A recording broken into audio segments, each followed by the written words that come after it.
Alrighty, good morning. I'm filming this before school today so that I can process. Yesterday it took 2 hours to process the video. I don't understand why. I don't make the rules. So, again, I'm going to try to film this before I go to school. You guys said you wanted to see my face. The last one was boring. I don't think it was boring. I think federalism is very, very exciting. You wanted to see Rocky and Ali. That's Rocky. And then this little guy right here, there's his bottom. Where's his face? Where you at? There he is. I can't get him on the. Oh, there he is. That's Ali. All right. Enough of wasting your time. I don't want you guys to. You got better things probably to do. I mean, not you got better things to do, of course, but you guys got other things to do, other homework. So let's talk about federal system. This is going to be called fiscal federalism. This is what we'll be talking about today. Fiscal federalism. And so the thing is, as the national government has grown more powerful, it has used state and local governments to administer programs that are federally funded. Development of federal grants to state and local governments. Now, dollar amounts of these have consistently risen in the last several decades, though there have been variations in grants and percentages of federal expenditures. Federalism and federal grants, they change what the states are doing today. And so we're going to take a look at what the purpose of these are. So the purpose of the federal grants, if you look right here on the PowerPoint, I'm going to look at it, so I'm not looking at the screen. It's very odd. The purpose of federal grants is to reduce growth of government bureaucracy, supply states with some needed revenue, and establish minimum federal standards in important areas such as air quality, water quality, things that matter, and equalizes resources among rich and poor states. So that's kind of a big thing there. Some states, if you look at air quality and water quality, don't care about pollution, like Texas, because they want business, so they'll say is just go ahead and fine us if that's what you want. I don't really care about government regulation. We're not going to hold on to that, so go ahead and fine us. California, again, we're worried about every environmental protection thing that exists out there. So that's something that we kind of focus on. Let's take a look at the types of federal grants, and we already talked about new federalism, devolution, revolution, and what that was. So I'm going to go to types of federal grants here. The types of federal grants that we're going to quickly, I'm going to go over. The first one's categorical, then block, then project, then revenue sharing.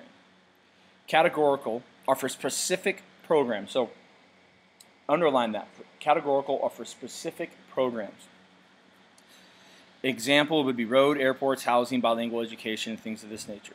Specific categories. So this money must go to a specific categories there. Typically, this grant would not be given just for education. It would be given for bilingual education. So there's no gray area. It has to go to bilingual education. The money can't go to education. And we spend it in a different way. So if a state gets a categorical grant, it has to go to that specific area. So remember that. This categorical grants are Democrats. The Democrats like this because it makes bigger government, and Democrats kind of like the bureaucracy of government, so it's more of a Democrat thing. Another thing here, government pays for a portion of the costs. The national government agrees to pay a portion of these costs to pick up the rest of the balance. And so, and the third thing here, this is very important, if the state accepts, they must comply with federal standards. So if you take the money for bilingual education, you must comply with the standards set forth by the federal government for bilingual education. So just remember that. So those guidelines right there, if you accept that grant, will become law, and they will come into play for that. The reason that the Democrats would like this is they want money to go to the right person, to the right program. And so this is good for that because, again, like I said, there's no gray area. The next one we're going to look at is a block grant. granted to it says here, granted to support a collection of general programs. Well, let me give you a better definition. There is more state leeway in spending this money. That's the important part here. Categorical has to go to a specific program. Bilingual education. In a block grant, it has to go to, again, there's more state leeway. It has to go to education, just we don't know what part of education it has to go to. So just realize that. The block grant is associated with the 104th, 105th Republican Congress and devolution. So make sure that you understand block grant. Again, you're giving more states rights.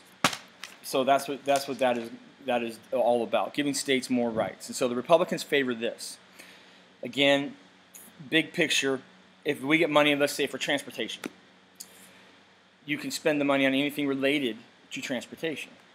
And so that, again, gives the power to the states, right there with the block grant. Another one on here is a project grant. And a project grant, states apply for specific projects, like the Bay Bridge retrofit project like we have going on in the Bay Area.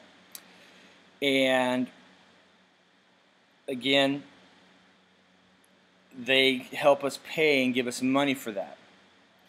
Again, you might think, well, why would the federal government need the Bay Bridge?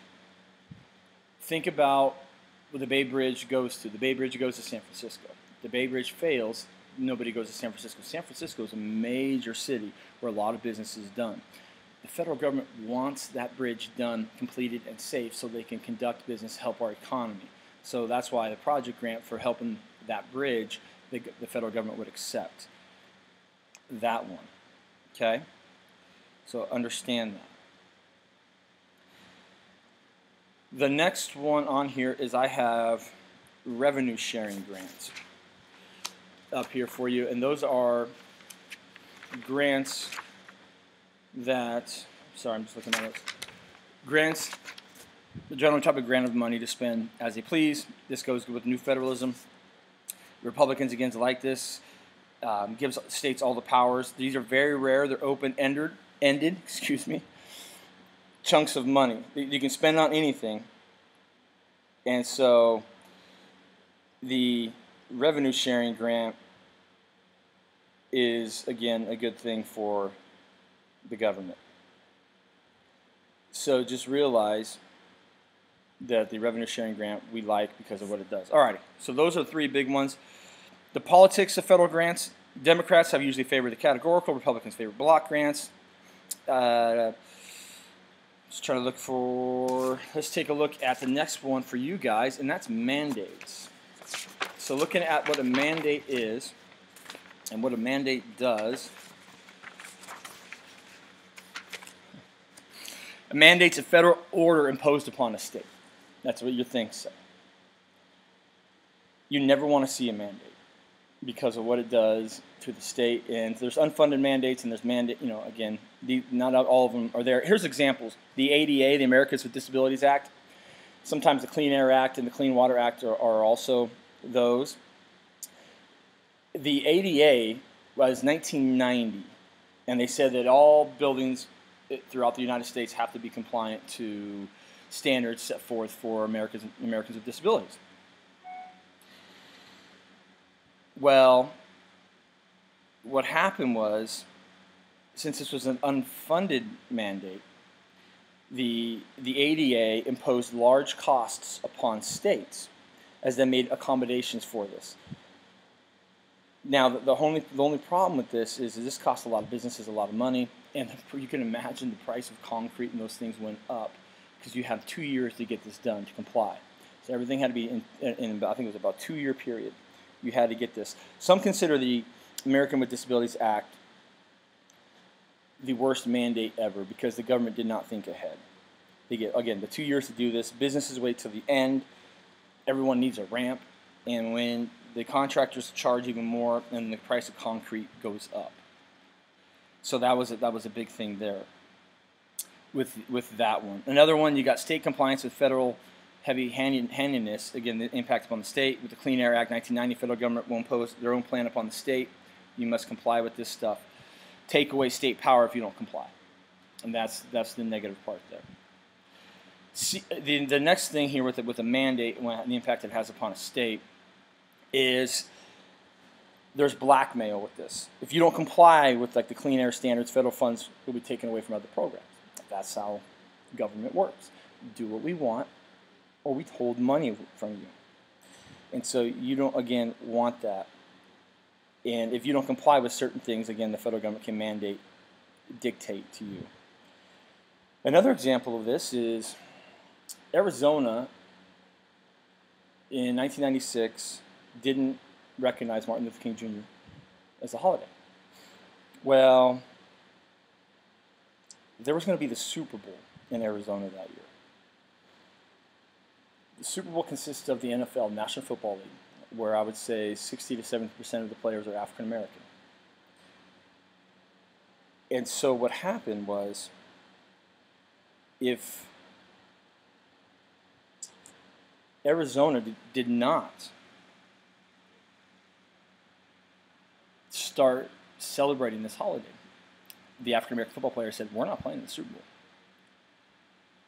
And so you can imagine the pressure that was coming on Arizona. The NFL goes to the federal government and says, we're not going to have the Super Bowl in Arizona if you guys don't change this.